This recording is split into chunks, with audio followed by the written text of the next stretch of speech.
우리는 지금 한더위를 맞고 있습니다. 가장 더운 계절이 7월 마지막 주 그리고 8월 첫 주인데 우리가 정점의 더위의 정점에서 마스크까지 착용하고 살려니까 여간 불편한 계절이 아닙니다. 사람이 좀 불편하면 금세 나타나는 감정의 반응이 짜증이라는 게 있습니다. 다른 말로 하면 신경질이 자주 솟구칠 수 있는 계절입니다. 감정이 예민해지고 몸이 땀을 흘리고 피곤해지고 무기력해지면 사람은 잠들어 있던 감정의 골리앗이 일어나는 계절이에요. 대개 사람이 짜증을 내는 원인들이 여러 가지인데 세 가지로 요약을 해보면 피곤할 때, 여름에 이제 자연히 체력 소모가 많고 기운이 없고 쉬고 싶은데 머리로는 해야 되는데 몸이 일을 싫어하는데 억지로 하면 짜증납니다. 또 남자 여자 가릴 것 없이 배가 고프면 가슴이 두근거리고 머리가 지끈거리고 무기력한 상태에 예민해지고 이럴 때 신경질 짜증이 일어날 수가 있습니다. 외에도 원인들은 수백 가지라고 하는데 내가 어떤 경우에 신경질 짜증이 많이 일어나는가 한번 원인만 생각을 해봐도 여러분들의 짜증을 교정하는 데에 많은 도움이 될 것입니다. 남편이나 아내들이 짜증을 내는 이유는 한 가지예요. 배가 고픈 거예요. 배가 고픈 거. 근데 이제 대개 여자들은 육신의 배가 고픈 것보다 말이 고플 때 남편에게 인정받는 말을 듣고 싶은데 눈치도 없는 남편이 이 아내의 감정을 컨트롤하는 비법을 몰라요. 그럴 때 아내들이 아주 예민해지고 짜증이 자주 납니다. 남자들이 짜증나는 이유는 한 가지예요. 배고프게 하면 누구든지 짜증냅니다. 그래서 이 남편을 길들이는 법은 언제나 배가 부르도록 해줘라. 그러면 평생이 행복할 것이다. 그래서 제가 정리를 해보니까 이제 특효약이 있어요. 우리 여성들의 말고픈 굶주림은 특효약이 뭐냐면 간단해요. 다 같이 당신 예뻐요, 사랑해요. 한마디도 안 들리네. 이게 어려운 거 아니에요. 이거 하나만 기억하고 자주 쓰면 여러분의 일생이 행복해질 줄로 믿습니다. 우리 남편을 행복하고 아내가 행복해지는 비결, 남편 배부르게 해줘라. 그러면 세상이 평안해집니다. 오늘 우리가 배우게 되는 인생 광야 대학에 이제 2학년을 시작하는 다윗이 겪어야 되는 과목이 이 분노를 극복하는 훈련입니다. 다윗도 지금 매우 신경이 예민해져 있는 상황이에요. 여러분, 혼자서 400명을 떠맡았어요. 안간힘을 써서 잘 식량 문제, 저들의 거치 문제를 해결해 줬더니 400명이 600명으로 늘어나 버렸습니다.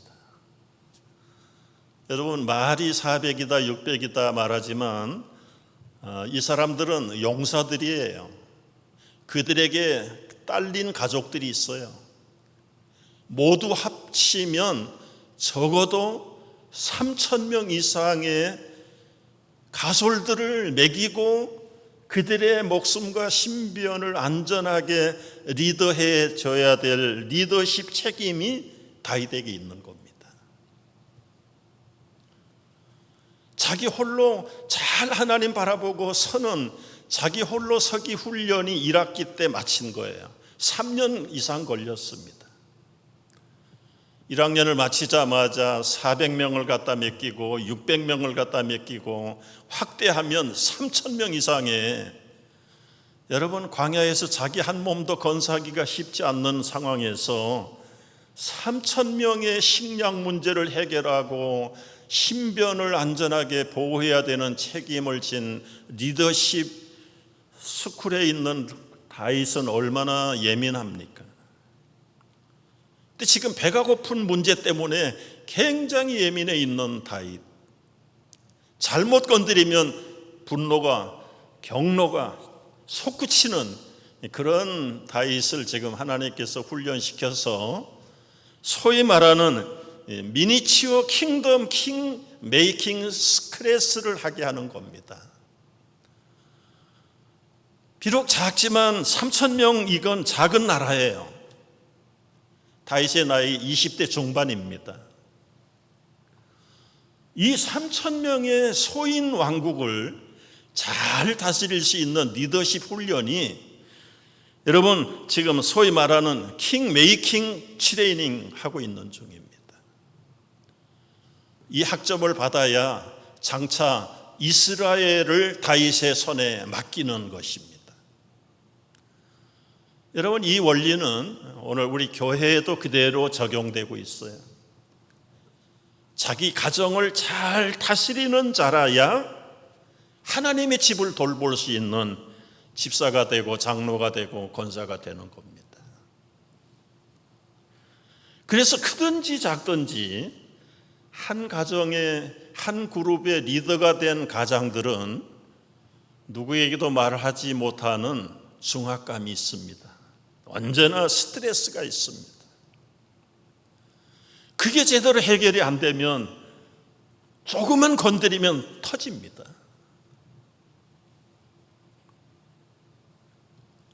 지금 우리는 인생 광야 대학에서 오늘 다윗이 치루었던 2학년의 커리큘럼, 이 분노를 극복하는 원리를 다윗과 함께 훈련하는 시간이 되겠습니다.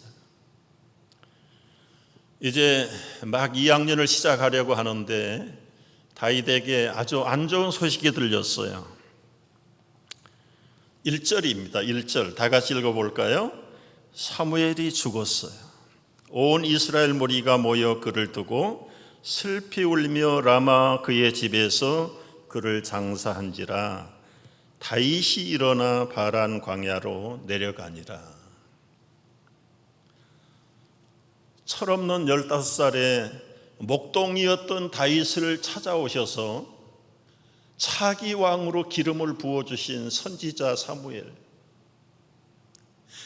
다윗의 영원한 멘토요, 정신적인 영적인 지주요, 온 나라가 존경하는 큰 어른이 별세했다는 소식을 듣게 됩니다.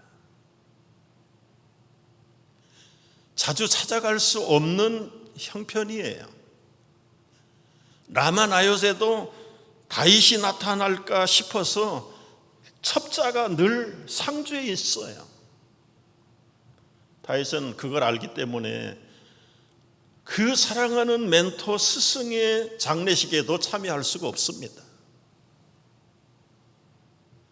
힘들고 어려운 인생 광야 대학에서 그래도 홀로서기를 버틸 수 있었던 그 정신적인 지주가 가서 멘토를 자주 받을 수 없는 처지지만 그래도 위대하신 스승 사무엘이 멀리 살아계신다는 생각만 해도 다윗에게는 굉장한 힘이 되고 응원이 됐어요. 그런데 그 멘토이신 사무엘이 죽어버렸습니다.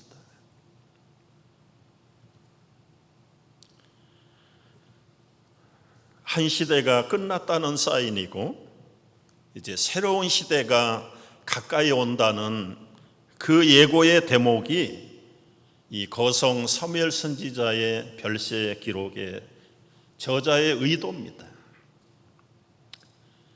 마음을 다시 다잡아보고 그리고 나서 다윗이 일어나서 바란 광야로 내려갔다.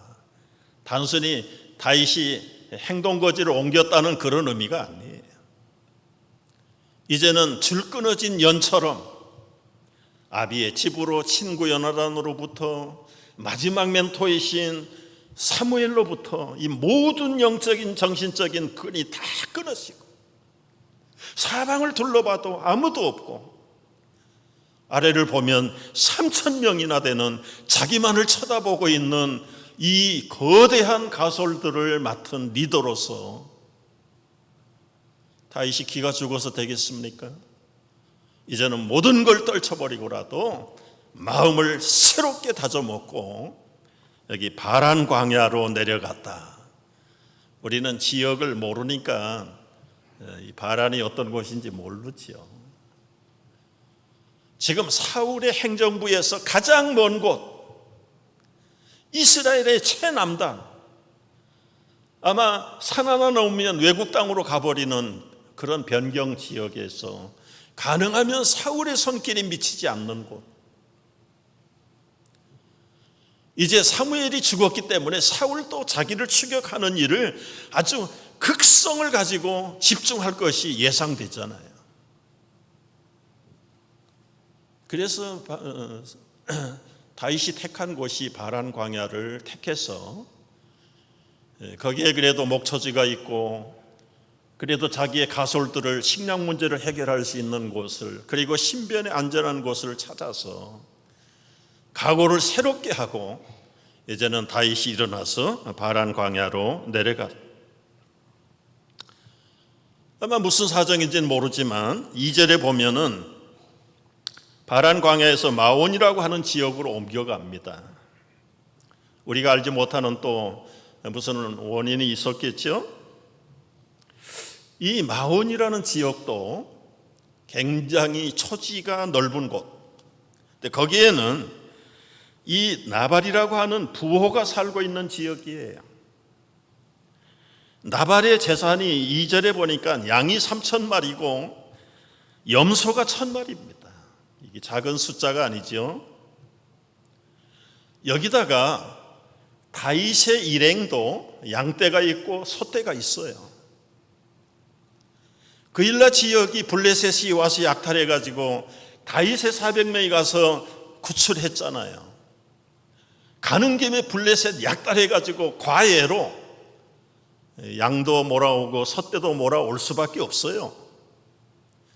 그리고 그일라 주민들이 자기들 재산 찾아주니까 사은품으로 또 수십 마리의 가축들을 선물로 하사했을 겁니다. 그래서 많지는 않지만 다윗의 일행도 양떼가 있고 소떼가 있어요. 그래서 자연히 가축을 기르려고 하니까 풀이 많은 곳을 찾아갈 수밖에.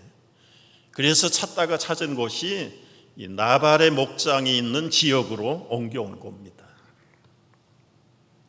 그곳이 마침 갈멜이라는 곳에서 이제 이 나발의 양떼를 털을 깎는 추수가 벌어진 거예요.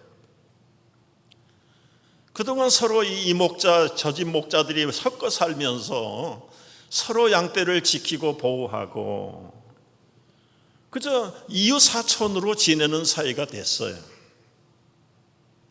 그런데 그 고대 그 당시에는 언제 나타나서 습격할는지 모르는 산적들, 떼강도들, 그리고 약탈의 능사인 베드인 족속들이 예고 없이 습격을 합니다.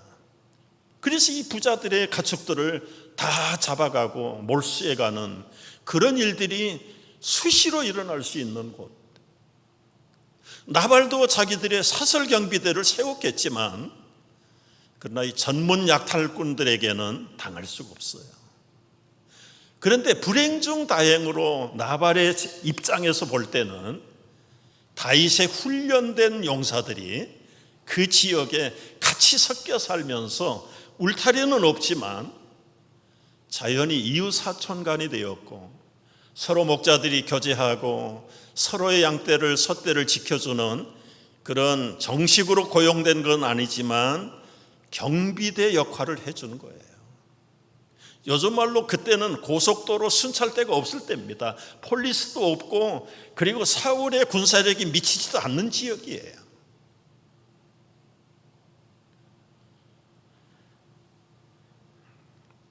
그것은 그 나발의 농사꾼들이 고백하는 내용을 보면 잘 증명이 됩니다. 16절 한번 보세요. 다 같이 한번 읽어볼까요? 16절. 우리가 양을 지키는 동안에 그들이 우리와 함께 있어 밤낮 우리에게 담이 되었습니다. 이 나발의 직원들이 고백하는 이야기예요. 다윗의 군사들이 우리하고 함께 양을 지키는 동안에 알게 모르게 그들이 밤낮 우리의 울타리 역할을 했습니다. 그래서 이 나발의 입장에서 볼 때는 자기의 재산이 손해보지 않는 좋은 이웃으로 다윗의 일행이 지내고 있었어요. 그런데 지금 추수의 날이 됐어요. 양털을 깎는 날. 이때는 농촌 사람들이, 목축업을 하는 사람들이 1년에 한 번 추수하는 날이잖아요. 떡을 굽고 빵을 굽고 포도주를 바리바리 실어 오고 고기를 잡아서 나누고 춤을 추고 노래를 부르고 잔치입니다. 잔치. 모든 인부들을 다 부르고 심지어는 이웃 동네 사람들도 불러서 이 대부호의 추수잔치를 보내는 날이 왔어요. 다윗은 초청을 받지 않았지만 이 잔치 때를 맞춰서 자기들도 잔치에 넉넉히 참여할 자격이 있다고 확신을 했어요. 그래서 정중하게 젊은 용사들 10명을 뽑아가지고 매너 교육을 시키고 예법을 차리게 만들어서 그 부호인 나발에게 보내서 식량 문제에 조금이라도 보탬이 될까 싶어서 먹을 것을 좀 나눠주시면 감사하겠습니다. 그래서 이 다윗의 젊은 용사들이 갔어요. 기대하지 못했던 나발의 반응, 여러분 10절입니다. 10절 같이 읽어볼까요? 나발이 다윗의 사환들에게 대답하여 이르되 다윗은 누구며 이새의 아들은 누구냐? 요즘에 각기 주인에게서 억지로 떠나는 종이 많도다.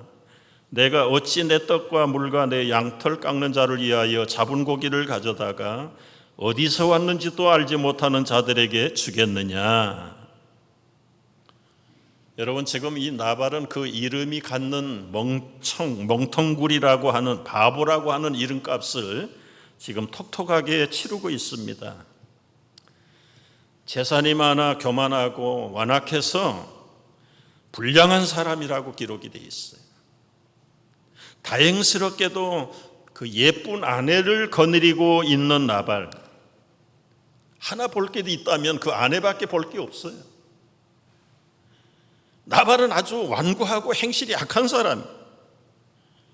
3절에서 이 얘기하잖아요. 그 사람은 나발이요 그 아내 이름은 아비가일이라. 그 여자는 총명하고 영모가 아름다우나 남자는 완고하고 행실이 악하며 그는 갈렙 족속이었더라. 지금 은혜로 갚지 못할지언정 손을 내미는 그 소위 말하는 거지의 쪽박을 깨뜨리는 건 그런 대로 이해할 수 있는데, 다윗이 도대체 누구냐? 거기다가 이새는 또 누군데? 요즘 주인들 내버리고 도망치는 노예들이 많은데 출처도 모르는 노예들에게 내가 왜 내 떡을 내 고기를 나눠? 화가 난 부하들이 돌아와서 다윗에게 있는 그대로 보고를 했습니다. 그 보고를 듣고 있는 다윗, 순간적으로 분노가 치밀기 시작합니다. 혈압이 올라갑니다. 21절 말씀 보십시오. 21절 다 같이 읽어봅니다. 다윗이 말하기를 내가 이자의 소유물을 광야에서 지켜 그 모든 것을 하나도 손실이 없게 한 것이 진실로 허사라. 그가 악으로 나의 선을 갚는도다. 내가 그에게 속한 모든 남자 가운데 한 사람이라도 아침까지 남겨두면 하나님은 다윗에게 벌을 내리시고 또 내리시기를 원하노라. 여러분, 사람이 소위 말하는 뚜껑이 열릴 때가 언제입니까? 누구든지 지렁이도 밟으면 꿈틀한다는 속담처럼 자신의 자존감을 짓밟을 때 참는 사람 없습니다. 붙어서 죽을지언정 일어나서 해대는 것이에요. 이제 눈앞에 고대판 서부 갈멜 목장의 대결투가 벌어질 직전입니다. 자, 각기 칼을 차라. 13절에 보면은 다윗이 사람들에게 말해요. 너희들 각기 칼을 차라. 칼을 차라. 다 칼을 찼더니 다윗도 자기 칼을 차고 400명을 데리고 올라갑니다. 200명은 남겨서 자기들 소유를 경비하게 만들고, 지금 여러분 고대 중동판 갈멜 목장의 대결투가 벌어지기 직전이에요. 순식간에 앞으로 삽시간에 눈앞에 온 천지가 피바다가 될 겁니다. 골리앗까지 때려 눕혔던 다윗이 눈에 뵈는 게 뭐가 있을까요? 은혜를 은혜로 갚지 못하고 대먹지 않는 이 고약한 욕심쟁이, 저 무례한 멍청이, 그 집안의 남자들 씨를 말려버린다. 출동 명령이 떨어져서 지금 400명의 용사가 사기가 충천해서, 이 400명은 싸움이 전문인 군사들이에요. 지금까지 피해 굶주렸던 용사들입니다. 점점 다윗의 일행이 이 나발의 집 앞으로 가까이 갈 때 바로 그때였습니다. 갑자기 8등신 미녀가 한 사람 다윗의 눈앞에 등장합니다. 이게 완전히 오케이 목장의 결투지요. 사막에 피어난 한 송이 아리따운 백합화 같은 여인, 나발의 아내 아비가일이었습니다. 우리가 본 대로 그 남편은 무지막지하고 완고한 사람이지만 그 아내 이름은 아비가일이라 그 여자는 총명하고 용모가 아름다웠다라고 표현합니다. 이 멍청하고 비열한 남편 나발에게 어떻게 저렇게 지혜롭고 총명하고 예쁜 아내가 생겼을까? 다윗은 순간적으로 감탄했어요. 아주 이제 모든 게 보이질 않아요. 거기다가 아비가일이 다윗을 보자마자 땅에 엎드려서 호소합니다. 용사들이 와서 자기 남편에게 문전박대를 당했다는 이야기를 듣고 남편에게 의논 한마디 없이 독단적으로 다윗에게 드릴 예물을 준비해가지고 지금 다윗을 맞으러 나온 겁니다. 18절 보십시오. 18절 읽어봅니다. 다 같이. 아비가일이 급히 떡 200덩이와 포도주 2가죽 부대와 잡아서 요리한 양 5마리와 볶은 곡식 5새와 건포도 100송이와 무화과 뭉치 200개를 가져다가 나귀에 싣고 다윗 앞에 나타났어요. 아비가일은 매우 똑똑한 여자고 상황 파악이 민감하게 빠른 여인이었어요. 자신의 집안이 곧 피바다가 될 것을 내다보았습니다.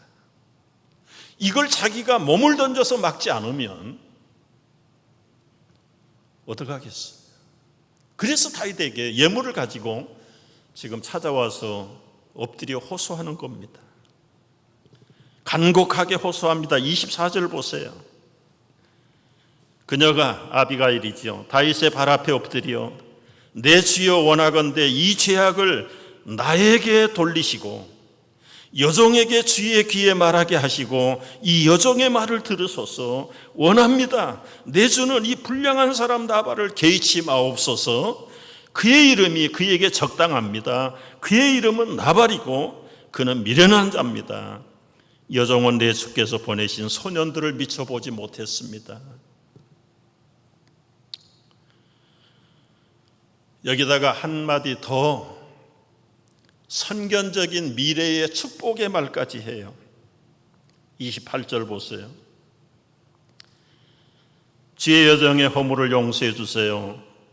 여호와께서 반드시 내 주를 위하여, 내 주는 지금 다윗입니다. 다윗을 위하여 든든한 집을 세울 것입니다. 나라를 세우겠다는 말이에요. 이는 내 주께서 여호와의 싸움을 싸우심이라. 내 주님의 일생에 악한 일을 찾을 수 없어야 되지 않겠습니까? 이 말은 앞으로 하나님이 당신에게 이 나라를 맡기실 터인데 이 큰 일을 하실 분이 지금 손에 피를 묻혀서 되겠습니까?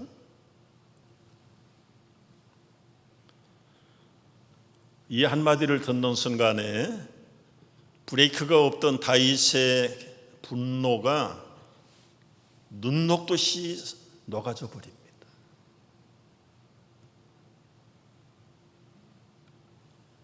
어떻게 그런 일이 일어날 수 있었을까요? 다윗이 미인계의 마음이 녹았을까요? 그것도 작용했어요. 32절 보십시오. 다윗의 고백이 나와요. 다윗이 아비가일에게 이르되 오늘 너를 보내어 나를 영접하게 하신 이스라엘의 하나님 여호와를 찬송할지로다. 34절. 당신 아비가일이 급히 와서 나를 영접하지 아니하였더라면 밝은 아침에는 과연 나발에게 한 남자도 남겨두지 아니하였으리라. 다윗이 그가 가지고 온 것을 그의 손에서 받고 그에게 이르되 내 집으로 평안히 올라가라. 내가 당신의 말을 듣고 당신의 그 간곡한 호소를 허락하노라. 여러분, 순간적으로 눈앞에 피바다가 펼쳐질 그 찰나에 대량 학살극이 일어날 그 시간에 그 아비가일의 지혜와 총명과 참 마음을 터놓고 호소하는 진실 앞에, 그리고 그 예물 앞에 다윗은 완전히 분노를 거두어 들였어요. 그리고는 각자의 집으로 돌아갑니다. 다윗은 다윗의 집으로, 아비가일도 자기의 나발의 집으로 돌아갔어요. 나발은 여전히 술에 골아떨어져 가지고 인사불성이 되어 있습니다. 아비가일은 다음 날 날이 밝기를 기다렸다가 겨우 정신을 차리고 비틀거리고 일어나는 남편 나발에게 어젯밤에 있었던 이야기를 하나하나 풀어서 설명을 합니다. 아내 이야기를 듣고 있던 나발이 갑자기 샤킹을 받았어요. 공포에 시달렸어요. 37절 보세요.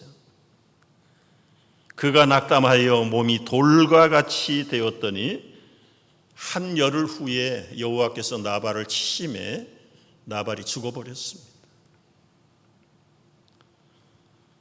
여러분, 이 미련하고 은혜를 악으로 갚았던 나발이 급사했다는 소식이 다윗에게 전해졌어요.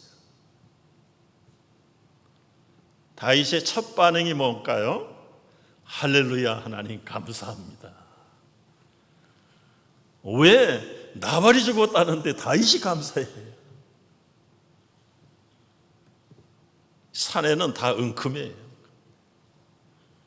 사람을 보내어서 그 아비가일에게 청혼을 하게 되어서 감사한 거예요.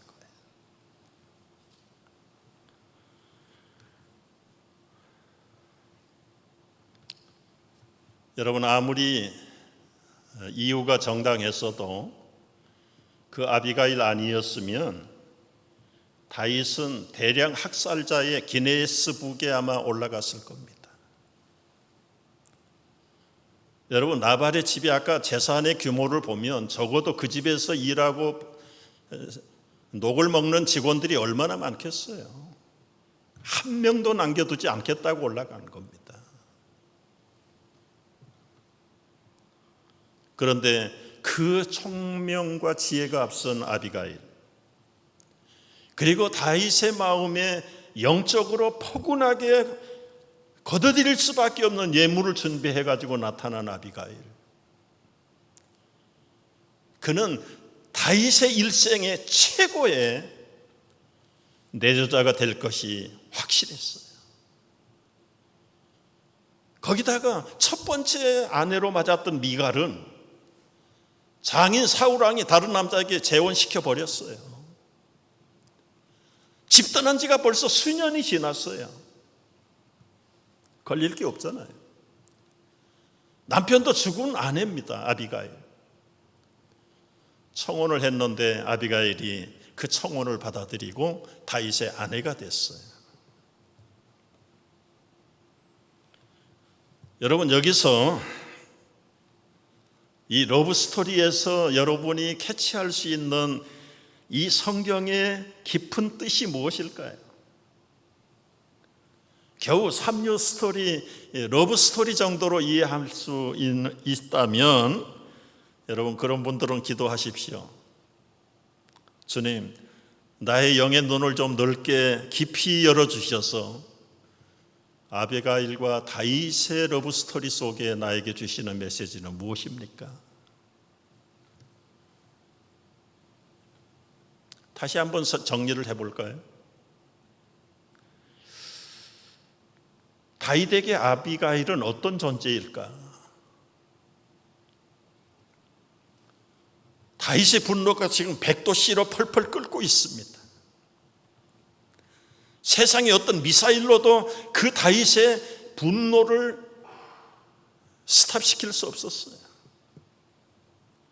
그런데 한순간에 갸냘픈 여인 아비가일이 나타나서 그 브레이크가 없는 다윗의 분노를 단숨에 해결해 버리는 여인.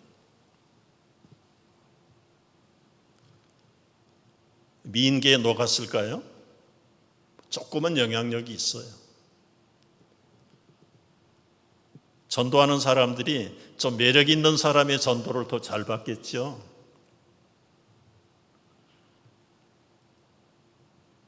조금 우리의 믿음의 눈을 넓게 떠서 보면, 여러분, 그 갈멜 목장의 대결투 직전에 아비가일을 투영해서 나타나신 영적인 존재의 모습이 여러분 눈에 보이십니까? 비록 그때로부터 1000년 후에 오실 메시아의 이미지가 아비가일 속에서 보이느냐고요. 그의 용모가 문제가 아니에요. 예수님은 샤론의 백합화로 오셨다는 표현도 있긴 하지만 만인들이 보면은 얼굴을 돌리고 마치 나환자를 보는 것처럼 예수님의 용모는 매력이 없는 외모였어요. 그런데도 불구하고 그가 온 세계 사람들을 자기에게로 끌어들이는 그 비법이 무엇입니까? 아비가일이 들고 나온 떡 속에 그 영적인 힌트가 있어요. 아까 읽었던 18절이지만 여러분 18절을 다시 읽으면서 언더라인 하든지 동그라미 한번 쳐보세요. 아비가일이 급히 뭐를 가지고 왔어요? 떡 200덩이, 떡에다가 언더라인, 포도주 언더라인, 두 가죽 부대와 잡아서 요리한 양, 죽임당한 양 언더라인, 그 외에 곡식들 그리고 건포도, 백송이, 무화과 200개 가지고 다윗에게 왔습니다. 여러분, 좀 알레카리카리한 은유적인 해석이긴 하지만 여기 떡과 포도주 그리고 잡혀 죽은 양, 무엇을 우리에게 메시지를 던지고 있습니까? 아비게일이 급하게 준비해 가지고 오는 떡, 그리고 포도주, 그리고 죽임당한 양, 여기다가 아비가일의 간곡한 호소 소리를 들어보십시오. 28절, 지의 여정의 허물을 용서해 주옵소서. 어디서 많이 듣던 음성 아닙니까? 저 무식하고 용감한 죄인들로부터 핍박을 당하고 십자가에 못 박힘을 당하면서 억울하게 죽임을 당하는 세상죄를 지신 어린 양에서 입서 흘러나오는 십자가의 첫 번째 기도가 뭐였습니까? 아버지여, 용서하여 주옵소서, 자기들이 하는 것을 알지 못함입니다. 천년 전에 아비가일이 호소했던 기도와 천년 후에 십자가에서 부르짖는 예수 그리스도의 기도회가 하나도 틀리지 않는다는 것이죠.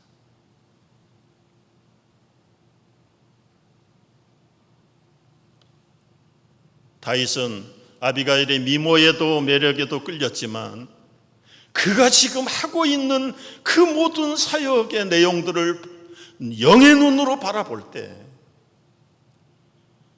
자기 몸에서 태어날 메시아의 사역이 지금 아비가일을 통해서 투영되는 사실을 바라보.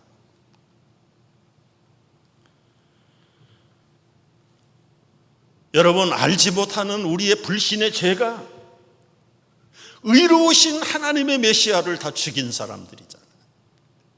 영원한 심판과 저주의 판결 속에서 하나님의 공의와 죄 가운데 가로막고 서신 천년 후에 태어나신 아비가일 예수 그리스도의 중보의 사함이 없었다면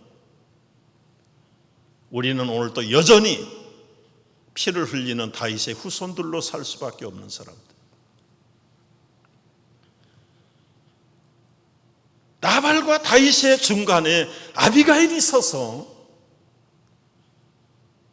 죄 없는 다윗은 의인으로 살게 하고 죄 있는 나발은 하나님의 심판을 받아 징계를 받게 하는 심판자요 중간에 화목제물이 되신 아비가일의 위치는 세상 죄를 지고 가신 어린 양 예수 그리스도의 모습이었다는 사실을 우리는 놓치면 안 돼요. 로마서 3장 23절은 이렇게 우리에게 설명해 줍니다. 다 같이 소리내서 읽어보시죠. 모든 사람이 죄를 범하였음에 하나님의 영광에 이르지 못하더니 이 예수를 하나님이 그의 피로서 믿음으로 말미암는 화목제물로 세우셨으니 이는 하나님께서 길이 참으시는 중에 전에 지은 죄를 관가하심으로 자기의 의로우심을 나타내려 하십니다.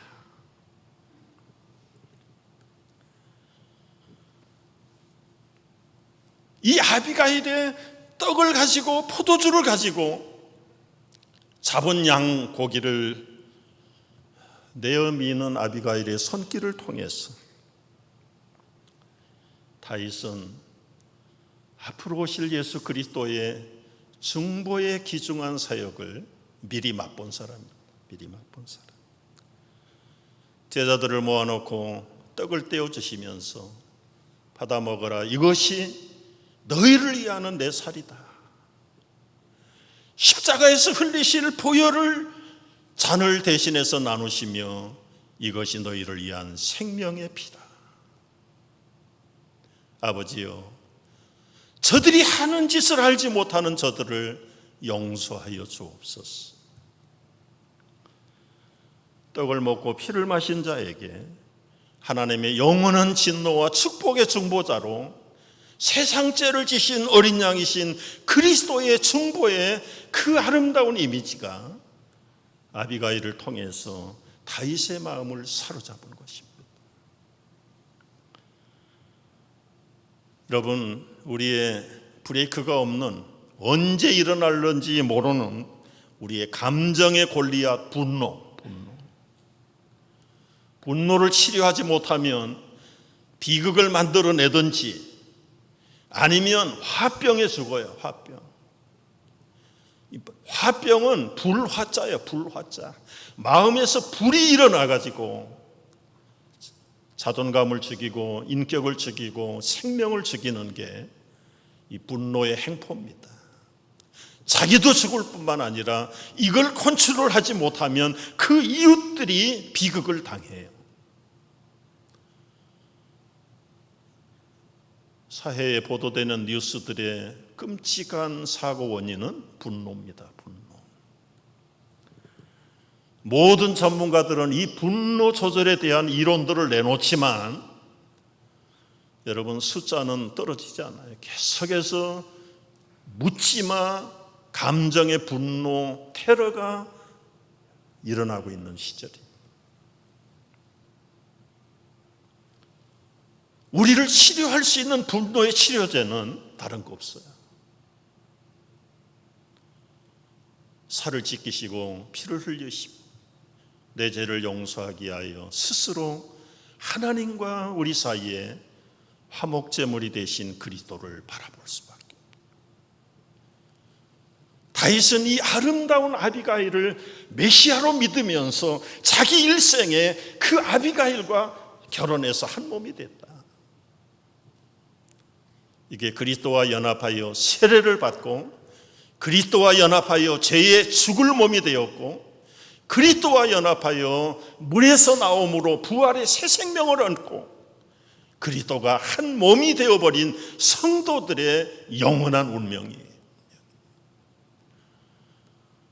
어젯밤 늦게 이 설교를 묵상하고 준비하다가 제가 50년 설교했으니까 아비가일 설교를 한두 번 했겠습니까?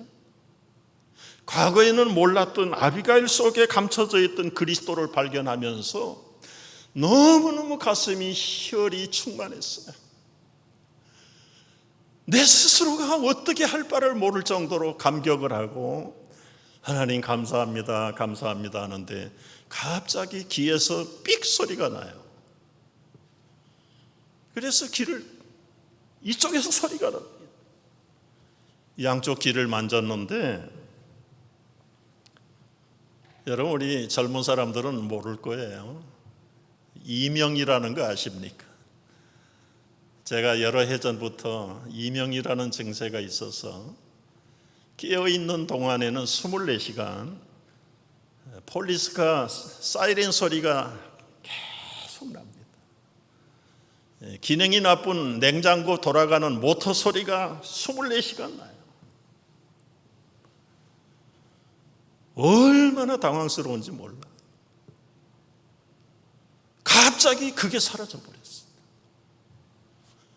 아비가일을 통해서 다가오신 그리스도를 깨닫는 순간에 별거 아니죠. 앞으로 또 그런 증세가 나타날 수 있겠지요.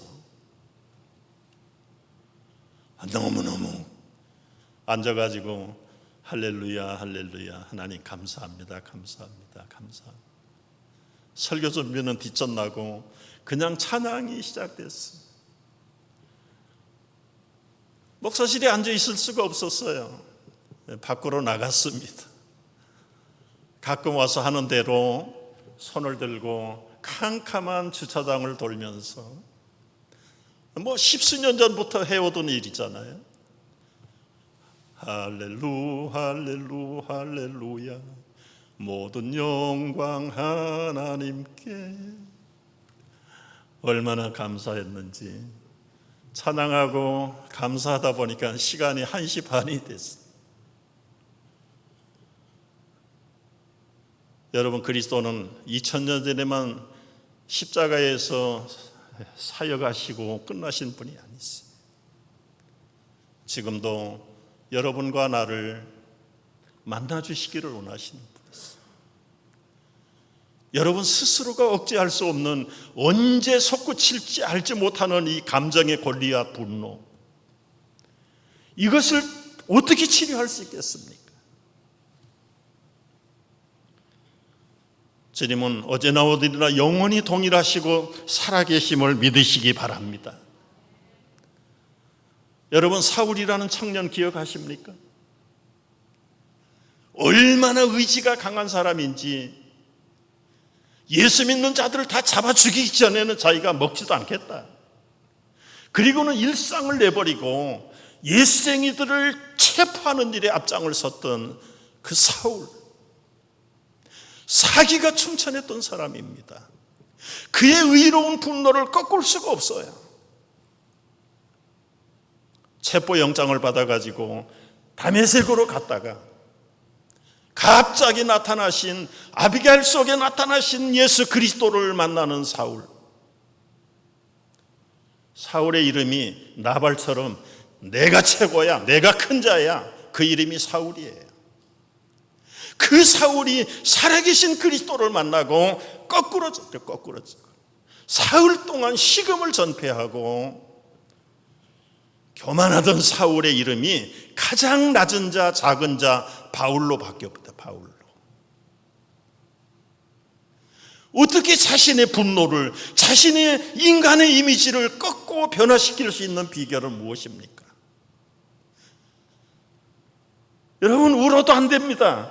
힘써도 안 됩니다. 참아도 안 됩니다. 그러나 예수 믿으면 될 줄로 믿습니다. 여러분 속에 있는 이 브레이크 없는 분노의 감정들, 우리 속에 늘 힘들게 하는, 언제 솟구칠지 모르는 우리의 육체의 골리앗들을 십자가에 못 박고 나를 위해 이제도 어제도 영원히 살아계시는 그리스도를 만나시는 우리 온 성도들 되시기를 주의 이름으로 축복합니다. 기도하겠습니다.